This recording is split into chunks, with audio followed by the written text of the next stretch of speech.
season finale. We're proud to be the only people in the country who print out their email before reading them. Let me see what's first. It's a good question for you. Do you understand why Tom Thibodeau was fired? No. No, Tom Thibodeau was fired because the owner, you know what I would do if I was a fan? I would walk in wearing, I would steal an idea from T.Y. Hilton and wear a clown mask. And it would be referring to the owner and ownership and whoever makes these decisions. The Minnesota Timberwolves team that hadn't made the playoffs in 13 years, Tom Thibodeau had them number 3 at the All-Star break last year. Jimmy Butler gets hurt. They still hang on. They make the playoffs for the first time since Kevin Garnett. And then they have a competitive series against Houston. And because things are jumbled now, it's a pack of teams in the West, and they fire him. That's patently dumb. Well, so the word, and I had hoped you would understand this because I don't understand it at all because they're still in contention. And I thought he got out of the Jimmy Butler thing as good as you could get out of the Jimmy Butler the trade thing was pretty decent at the beginning of the year. But you hear that he's condescending and you hear he has problems with ownership. And as somebody who owns a restaurant, I would like my coach and GM to be nice to me every once in a while. They didn't know Is this who true? Tom Thibodeau was? They think he was warm and fuzzy and a nice little rabbit? You know what? You needed toughness. Your franchise is full of softies, which is what Jimmy Butler thought on the way out. Firing Tom Thibodeau. Hope they lose every. I can't because my man D Rose is there, so I can't hope they lose every game. Your conflicts are astonishing. My conflicts, it's astonishing. Has Brett Brown convinced you that there's no real problem with Jimmy Butler? Okay, so it's 72 hours since that report that Jimmy Butler mouthed off in a film session about how the team should be run. The only relevant thing that Brett Brown has said since then is going to be what I quote now. I think if you put a gun to my head and you said, where should our bread be buttered? It's through Joel Embiid and then Jimmy Butler. So let's look at the ranking. Joel Embiid 1, Jimmy Butler 2. Fine. Because I believe Jimmy Butler is toxic. I don't think he's going to sit well with that comment. That's not, first of all, that's not nearly the most important comment that he made. The coach's most important comment was, I solicit his opinion. So you now want Jimmy Butler to be retiring and disingenuous, and you want him not to adjust. This is not pro football, where you have to put your coach on a pedestal and never say anything honest. Is Jimmy Butler going to like being the second opinion? Second option. Why ask his opinion then? Nailed this. Would you do that? Do you ask your employees whether they should have more of the Wilbon chili? Do you ask them that? No, I force them to eat it. I force feed the Wilbon chili. Later. You better have a lot of it. Were you a fan of the three-pointer explosion between the Warriors and the Kings? I want more of those oyster crackers, too. You can have them. $10 each. I'm in favor of, let me tell you something. I know you haven't seen one game live this year because they're on too late for you. These Warrior games, they are all spectacular, whether it's three-point shooting or not, because people think they can beat the Warriors now, and it leads to a different kind of game as to 4 years ago when they were afraid of the Warriors. But Kevin Durant has an interesting remark. He says that the trend is going to turn soon, that we've reached the peak of three-point obsession. And it's an interesting take that he has on that. In my lifetime, the two greatest rule changes that affected sports, well, one is not a rule change.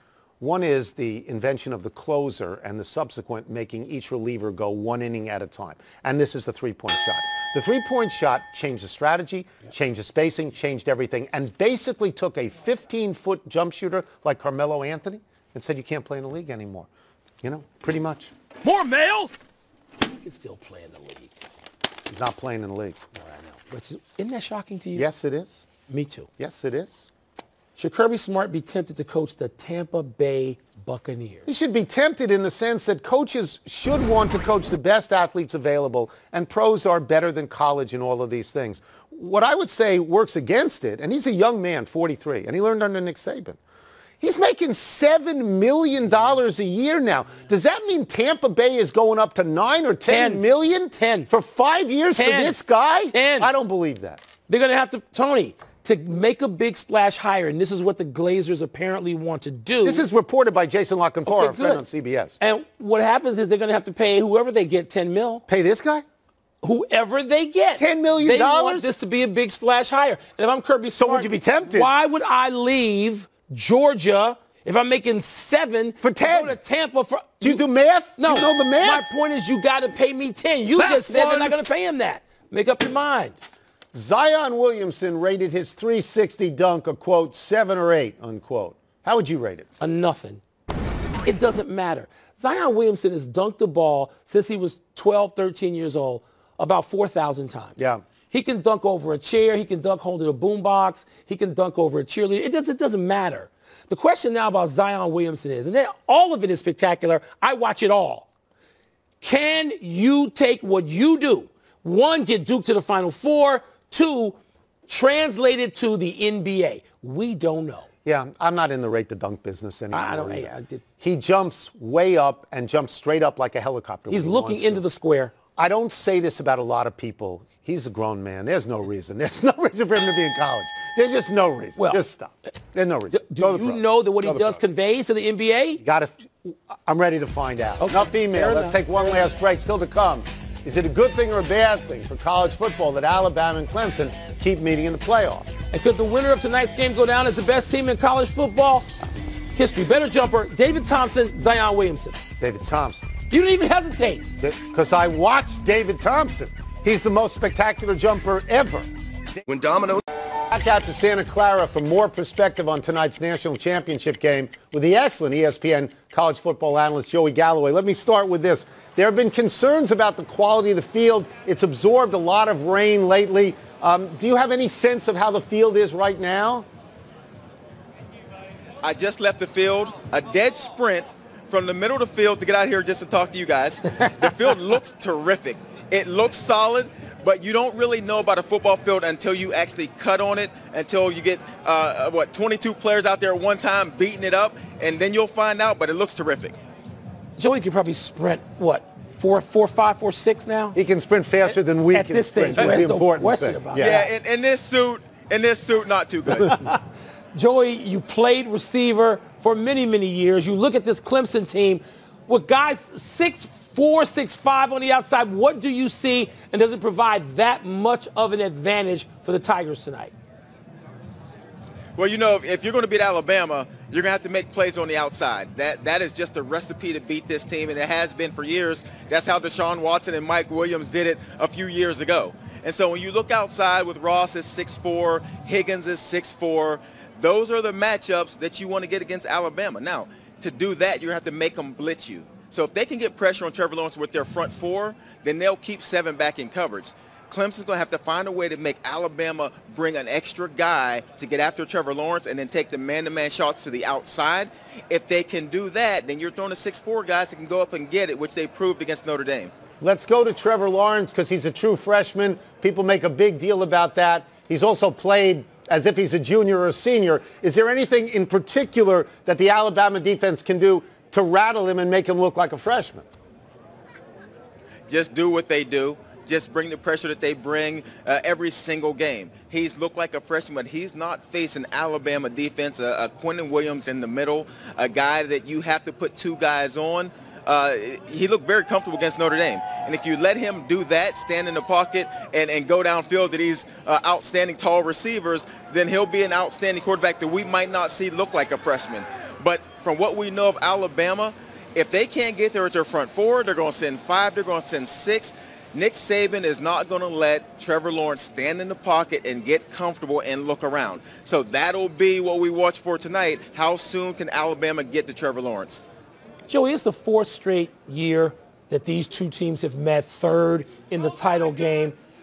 Personally, and what you sense overall, is this good for college football? Are people getting bored with it? What's your take on that? I can't imagine people getting bored with this matchup, simply because when you look at last season's matchup, it was completely different. Kelly Bryant was quarterbacking for Clemson. Jalen Hurts was quarterbacking for Alabama. That's different now. Different styles of quarterbacks that can throw the ball, go downfield. You got a Quentin Williams that could be a top 2 pick in the NFL draft. All of the talent that'll be on this field tonight, I don't know how you could get sick of it. Think about it in future years. Tua could be a number 1 overall. Trevor Lawrence could be a number 1 overall. The Clemson D-line, high draft round pick. So I don't know how you could get tired of such terrific football being played. And then, you look on the sidelines, it's Nick Saban, and then you got Dabo Swinney, probably the 2 best coaches in college football right now. So that's exciting to me. I don't know how you could be tired. Well, Clemson's Austin Bryant. Maybe he's adding all this into the soup. And he says that the winner of this game will go down as the best team in college football history. I'm not a prisoner of the moment. My memory goes back longer than that. but you're in between those ages. So, Joey, I mean, how good are these two historically? How good will the winner be looked at historically?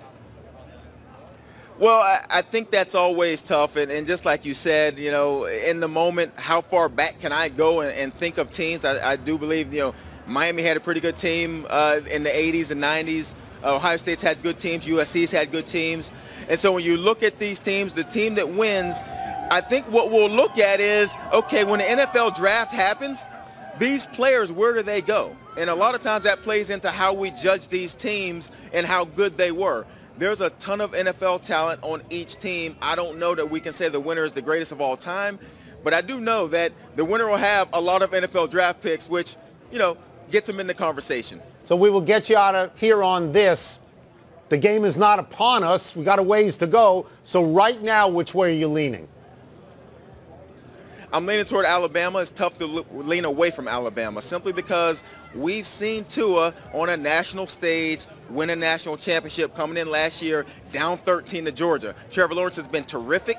We haven't seen him on this stage against a team in Alabama who's been here and done. Leaning with Alabama. Thank you, Joey. And by the way, that is a beautiful suit. That is a beautiful suit. Thank you. I appreciate that. A reminder that ESPN continues coverage of the championship game at 6 p.m. Eastern. Let's take one last break, but still to come. Dwayne Haskins officially decides to go pro. How high should he go in the draft? And if the Nuggets beat the Rockets tonight, will everyone, and by that I mean him, finally start taking Denver seriously? I will not pay any attention to that tonight. I will. I'm watching this game. I'm watching both. What's wrong with you? You stay up too late. We got 2 eyes each. Yeah, but I focus. Or I like if you go to the glasses, we got 4 eyes each. Like to Either way, I'm watching both games. You're a better man than I, Gunga Din. Better man than I.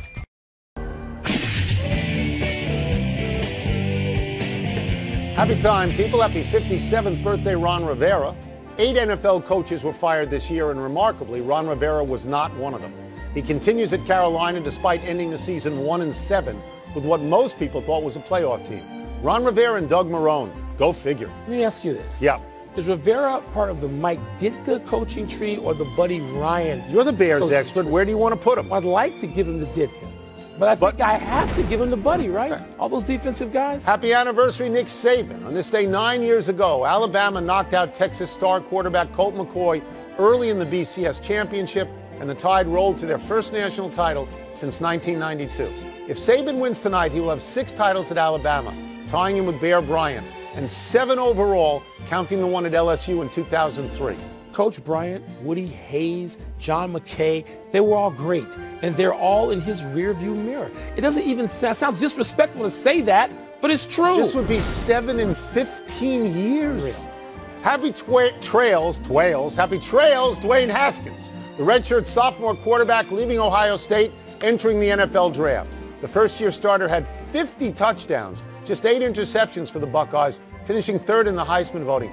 Mike, he is a local for us. He went to Bullis. Me, yeah. Where do you have him going in your mock draft? I don't do mock drafts, but I'll say this. The 32 teams in the NFL, I think 14 to 18 of them have really, entrenched starting quarterbacks. Sure. That's a lot of room for the rest of the league to bring on a guy like Mr. Haskins. Sensational. 50 touchdowns. Yeah, sensational. Running out of show, we go to the big finish. Game. Let's do it. Xander Schauffele won the Tournament of Champions in Kapalua. Is that significant? He shot 62 on a Sunday to beat my man Gary Woodland. 62. That's significant. 62. Wayne Rooney was arrested in Northern Virginia back in December for public intoxication. Your thoughts? Can't do it. Don't drink in public. By all means, never ever drive drunk, and he did that in England. Yeah. The Grizzlies and Chandler Parsons have agreed to part ways. Are you surprised? A little bit. We know for one now what Parsons did in Houston very well didn't convey elsewhere. Yankees, 3 years, $39 million with Zach Britton. You like that move? Even if he's not the closer. Look, modern baseball is about relief pitching. That's what gets you into the playoffs. You have to have relief pitching. Last one, the West-leading Nuggets are at the Rockets tonight. 6 in a row for the Nuggets? No, the Nuggets are a great young story. Great. Charles gave us the Nuggets, even before the season started, said go with them. You like them. That's good, but they're not going to win in Houston tonight. We're out of time. We will try to do better the next time, and I'm Tony Kornheiser. James Harden. I know he just lost his last one. He's too tough right now. I'm Mike Wilbon. We're back at the regular time tomorrow, Knuckleheads. And now, we send you to Keith Urban performing his hit song, Never Coming Down, from the Capital One Saver Card Music Stage.